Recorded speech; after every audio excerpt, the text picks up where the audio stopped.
Something a little bit different today on the vlog. I'm just going to record it here at my main demo station because frankly I'm a little bit too tired to set up the normal vlogging gear and all of that stuff. I just got back last night from VidCon, the huge industry conference for YouTube down in Anaheim, California. And as luck would have it, my flight kept getting pushed back. There was terrible thunderstorms in Calgary, and my flight came from Calgary down to LA before going up to Vancouver. And so it kept getting pushed back, and I ended up getting in at about 2 a.m. this morning, and I'm still kind of feeling the effect of a late night. I just didn't, tired, sleepy, so don't have the energy to set everything else up. But I wanted to spend some time with you and kind of give a little bit of a recap of some of the stuff that kind of really I noticed at VidCons. Now, I went there with a purpose. I didn't go there necessarily to see what was happening. I went there to do some research on a project that we're working on here on dottotech. We're about to start bringing some brand sponsors into the channel.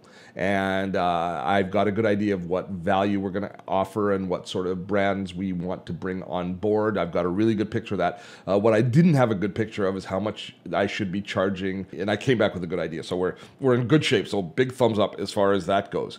As far as VidCon goes, it's not my favorite conference in the world. Because it's so massive.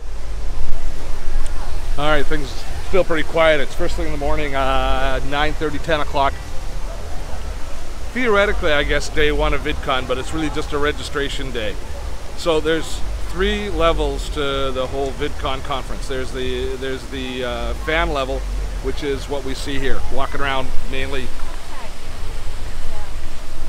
Definitely not baby boomers. And there's the creator level, which is all the content creators, where all of the focus is really on enabling your skills for publishing on YouTube. And then there's the industry level, which is the very top level. So influencers, a lot of agencies that put influencers together with brands, a lot of brands. A little bit more, it's just the people that make their business, make their living on YouTube. So that's where we'll be. Happening. But the big announcements that came, let me fill you in on them. I actually did a little bit of a walk and talk there. So let's see the highlights so far as I'm kind of wrapping up I'm leaving a day early. The industry track only lasts for the first 2 days of VidCon, so I go home tonight. So the biggest announcements, probably the biggest splash at VidCon this year was probably the release of Instagram video, IGV, vertical format video in Instagram. The biggest difference being long form, and they've built the player right into the Instagram app. Adobe showcasing some great new Premiere editing options is another pretty big story that, as far as I'm concerned. As far as YouTube's announcements, YouTube was kind of quiet. They created something, or they showcased something called Premieres, which is the ability to be able to pre-book the launch of a video and promote it and have it premiere at the same time across all time zones. Well, at the same time across all time zones, but turn it into an event that you can then drive traffic to. You can add other features around it, such as chat and other things. And that's only been rolled out to a few content creators, so they're able to kind of launch with great momentum a video into the YouTube channel as a premiere at a moment, making it an event with the launch of a video. Cool concept, especially for higher profile content creators. Now, what I didn't talk about there was YouTube has also really taken dead aim at Patreon, I believe a little bit, in the fact that they've created something called YouTube channel memberships, which they also announced, which for $4.99 you can buy a membership to a channel and get custom content. So it's very similar to what we offer on Patreon, but now YouTube is trying to get people engaged there. And the message that they said over and over again was the value to the community is when people sign up for a YouTube channel membership, is they don't have to leave the YouTube channel to get all of the bonus content. Whereas instead of having to go to Patreon to get your bonus content, you can stay on YouTube.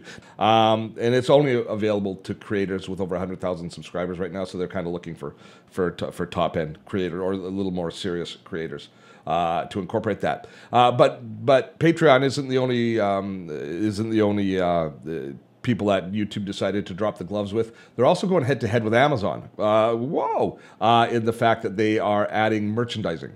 They've done a partnership with Teespring, which is make mainly T-shirts, where YouTube content creators can merchandise their own their own branded content, their own branded products, and YouTube and Teespring will take care of all of the selling and merchandising, selling and shipping, etc., of those products. Now that is supposed to be available to a lot of creators at announcement, but it doesn't look like it's available in Canada now, so I couldn't show you anything on it, so I don't have much to say other than it's an interesting concept. Now I'd like to put aside for a moment all of the different technology announcements and product announcements from VidCon, and I just want to share with you just a few thoughts about what's happening with YouTube and kind of the things that I saw at VidCon.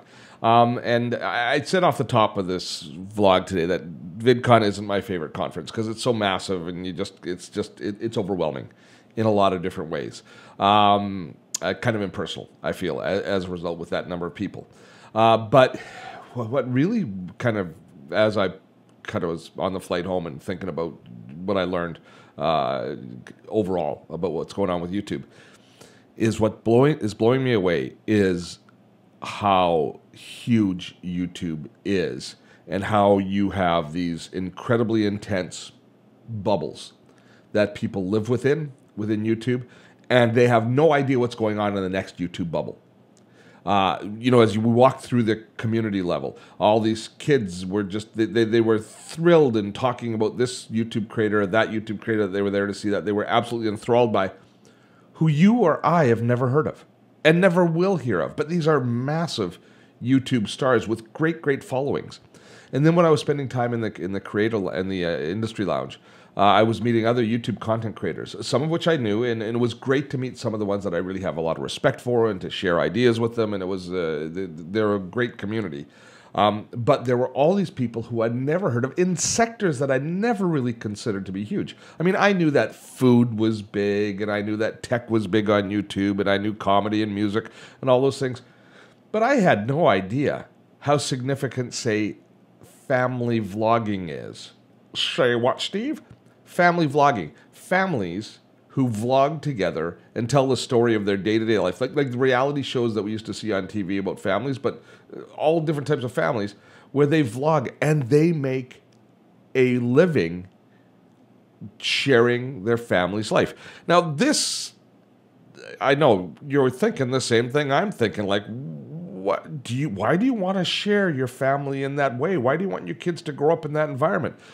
And I'm not one to judge, although it sounded pretty judgy what I just said, I'll admit. But they seem to be finding a balance. At least I know some of them are finding a balance. And I'm not. We can't sit here. I can't sit here and say that they're wrong-footed by doing what they're doing. The point that I want to make in this is, holy jumping! There is so much business happening on YouTube. In areas that I had no idea. When I posted my vlog a couple of weeks ago saying that YouTube doesn't care about baby boomers, which was a little bit tongue-in-cheek and a little bit clickbaity, I will admit. But still, I feel that way. I feel that Gen X and baby boomers as business partners, YouTube doesn't care about. They care that we watch, but they don't care to make us. They don't care to give us a leg up as a business partner. And that's gonna continue on. Going to something like VidCon tells me why. Like, even though you guys are my whole world. You know, baby boomers, Gen X primarily. You know, you encompass our community online for the most part. I mean, we have others, but our community online encompasses what I consider to be a very large world for me. It's inconsequential in the overall scheme of things that YouTube has in the roster of different markets that YouTube has. It's a nice little place. It's a nice market, but it's we're not on the main highway. We're on on one of the side roads in the whole YouTube world. So we are never going to be, baby boomers and vloggers are never going to be number one on YouTube's hit list. And as a matter of fact, I think millennials, that community millennials, are starting to slip in importance as the next generation's coming up, and they're starting to really pay attention to that. So all the different vertical markets of programming and communities that are building in YouTube are just mind-boggling when you start to look at it, and you get exposed to it the way that I did at VidCon. It's a little bit humbling, a little bit intimidating still, a little bit disheartening. Because I'd like everybody in the world to be interested in what I'm interested in, and it turns out that they're not. So I guess that's That's part and part. Maybe that's part of the reason that I don't like it so much is that I don't enjoy VidCon as much as, you know, everybody isn't there, you know, hero worshiping the baby boomers and me, that sort of thing. It could be part of it, but the bottom line is, it just illustrates the vastness of it, and consequently, the opportunity is even greater than maybe we thought before, or I thought before, but also the perils are greater than I thought before. You know, anything this big has got a dark underbelly as well, and we have to be vigilant to make sure that it doesn't get the better of us. So that's it. A productive week in California. I am glad to be home, and I'm glad to have the VidCon behind me. I don't think I'll go next year. I think I'll take a year off, but and then go back. Every other year seems to be a good cycle for me. There are conferences I want to go to every year. VidCon, not one, but I will pay attention to everything that's happening there next year. Till next time, I'm Steve Dotto. Have fun storming the castle.